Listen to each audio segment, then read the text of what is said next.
Look at this. Look at this level. It's so boring. It's so, oh my god. It's so still and lame and in place. Now look at this one. Wowee, holy macaroni, a hubbada hubbada zooey mama.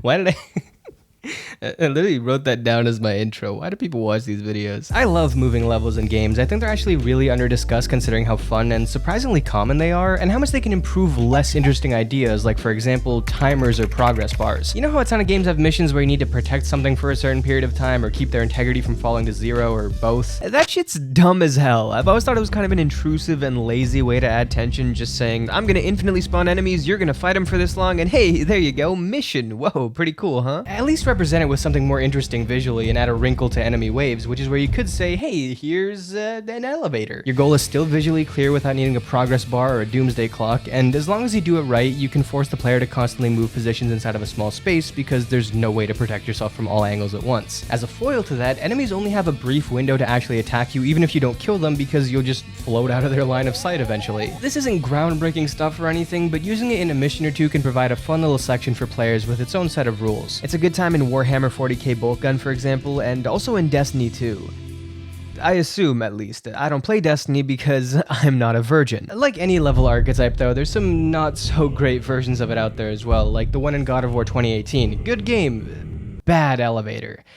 And that's my big review. Yep, I tried to hit all the important points. In this one, Atreus needs to humana into a big bowl to raise the elevator, but you're constantly being attacked. Oh no, he's got to stop to help you because where would I be without his 3 damage, right? Anyways, that sets off a timer inside of which you got to kill all the enemies on screen, otherwise the floor will collapse and yeah, you dead. First of all, you do all this work making this diegetic with the rising elevator and slowly breaking floor working as natural timers, and you still put this thing up there? Yucky. But also, the visual language of this scene is a little frustrating. Because the elevator keeps screeching to a halt and makes you constantly aware of the fact that it isn't moving while you're mid-fight, it's sort of bringing your attention to the fact that anything short of 100% success is not real progress. If you die to the first enemy or the third enemy or the last enemy, you're doing equal amounts of fuck all according to your actual physical progress in the world, which at least partially conflicts with your implicit understanding of the fact that you're making progress the deeper into this fight you get. Ergo de facto, this sequence becomes more frustrating because it makes you feel more stuck than you actually are, and I become more punchable because I just said ergo de facto. The whole start and stop thing also adds to that frustration, the same way you get annoyed when a loading bar fills up practically in an instant until you get to like 23%, and then it takes an hour to get to 24, and then it speeds up again, gets caught at 48%, etc. I think a cooler concept would have been for the elevator to somehow be powered off the souls of all these enemies you're killing. You could still have Atreus spit in game because his runic translations are an important part of the story, but also this is magic. Just say, hey, it also needs the souls of the damned or something. That way each kill helps you move upwards, you get rid of the timer bars because they're poorly balanced anyways. Bada bing bada boom, it's a unique sequence that isn't held back by its gimmick, and I think the lesson here is that Cory Barlog is a hack. He doesn't deserve that award, it should be me up there. There's nothing wrong with my pitch, I checked. Honestly though, most of the time moving levels are just nice pace changers, waking the player up, adding a spurt of momentum into the mix, and sometimes slightly recontextualizing the gameplay systems into something that works on rails. Gumbrella has a really short train section that operates like a totally normal level, it just moves the background quickly, and it's one of the most recognizable missions in the game just like that. It's just a little different, and sometimes that's all you need. Sometimes it is a bit more transformative though, like having cart levels where you sit in a mining cart and head into underground tunnels, and these levels are usually thoroughly researched and meticulously designed to reflect the dark and unforgiving situations that real-life coal miners have to face every day.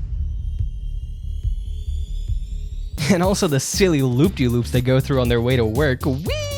This must have been inspired by the slip and slide in the French catacombs. No wonder the children yearn for the mines. Cart levels usually focus on reaction times and have you shooting away hazards or hitting levers to switch tracks before you go careening into debris. And because I know my audience are a bunch of nerds who are gonna get into the semantics of how this isn't a moving level, you're just moving through it quickly, I'm counting anything that pushes you through an area without any input or control from you, because that's a more fun video and you can't bully me. The point is, these kind of levels can act as longer, more structured set piece moments, like how Ghost Runner's train level has you dangerously swinging on the side of a train inches from certain death at all times, and from a general level design perspective, these scenarios are great at spelling out objectives without needing to explicitly give you directions. Let's get into that a bit more actually. Let's say you're playing a linear game where you're progressing through a series of rooms. You're not outside with a huge field of view, you're just going through rooms. Your current objective? Find your way to the control room or something. But you can only really know that if somebody tells you, hey, go to the control room, or the last place that important character was seen was in the control room, or you read a note that says, hey, I'm in the control control room, come and find me. Some kind of external force has to tell you your goal because otherwise you're just aimlessly walking through rooms. Even if you're headed through a clearly laid out path, you don't know where the path is to until the game communicates it. And hey, why are you going the exact route you are, by the way? I don't know, this is where all the lights and paint splatters were, so I guess it's the only way to get where I want.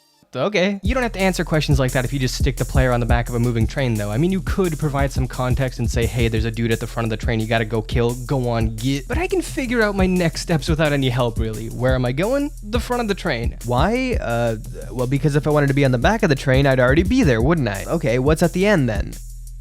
The front of the train, dumbass. Are you even paying attention? And it might seem like I saved you a few short lines of dialogue for the small price of just creating an entirely new level structure that you'd probably use for like 5 minutes tops. Thank God for me, right? But on an actual psychological level, a player is more motivated to move forward when they actually know why that's beneficial than if the game just says, because I told you so. There's a lot of other ways to do this. I mean, just having an impactful story with recognizable landmarks and personal reasons to want to go places does the same thing, but for variety's sake, this is a fun option to spice things up a little bit. I can't talk about moving levels without mentioning Uncharted though, and I can't mention Uncharted without adding to my tally of times I've mentioned Uncharted in my videos. Every game in the main series usually has multiple sequences where you're fighting things while on the move, including an array of convoy chases that get better each time they're done. But the most popular example of moving levels in Uncharted has to be the second game's train sequence, which is to this day such an impressive achievement if you look at how it was made. There's a short video I'll link to below that basically manages to get a god view of how this level works and briefly goes over how Naughty Dog keeps the level from feeling repetitive, and it's really interesting. The first thing that's important to note is that the whole level is actually two big loops, one before the tunnel section and one after. Those loops are masked by a few things, like for example, one of the train cars with particularly high walls is actually secretly making a harsh transition into a different part of the track that leads directly into the next sequence. It's kind of like those sneaky tricks that movies pull during a one-shot to hide camera cuts. And then while you're in the tunnel section, the map around it changes to a new one with a new looping piece of track for the next part of the level. There's also a few fun tricks that the video doesn't mention, like how your surroundings are kind of high and engulfing at the beginning when you're most inclined to look around and get your bearings, only opening up later once you're mainly focused on moving up the train and taking out enemies. That way you probably won't notice that you're going in a big circle. The train's path also kind of snakes left and right, but secretly favors the right side more than the left, so instead of always being curved to one side the entire time, it gives the illusion that you're careening back and forth somewhat equally, and therefore must be going straight, even though that's not true. It's so genius, so ambitious, and honestly, I don't think anything's really pulled off a similar method for, quote, handcrafted endless levels in an adventure game. The more I learn about how this was made, the more impressed I become, and it really highlights the last characteristic that I want to talk about with moving levels, and probably the most important, which is providing a sense of scale. There's nothing more baller than a game that can show you stuff that probably took them months to make, shoot you through it in about 10 seconds, and then never show it to you again. It might seem like a waste of time to do that, but I think it really sparks people's imaginations, like, oh my god, how much is really out there? This is actually a living, breathing world. Just like minute details are important for creating that vibe, so is casually glancing over intricately designed areas like it's nothing. At some point I'll make a video about scale, and in that I'll talk more about God of War 3's opening sequence, but I can't not mention it here. The whole opening of this game takes place on a giant moving titan infested with grunts and gods hell-bent on stopping your siege on Olympus, and as you're fighting you see Gaia climbing up this huge mountain, the other titans around you climbing up with her. If she gets hurt and hurls her arm back in pain, you move back and have to start fighting upside down. I mean, come on, dude, get out of here. This opening is better than most full video games,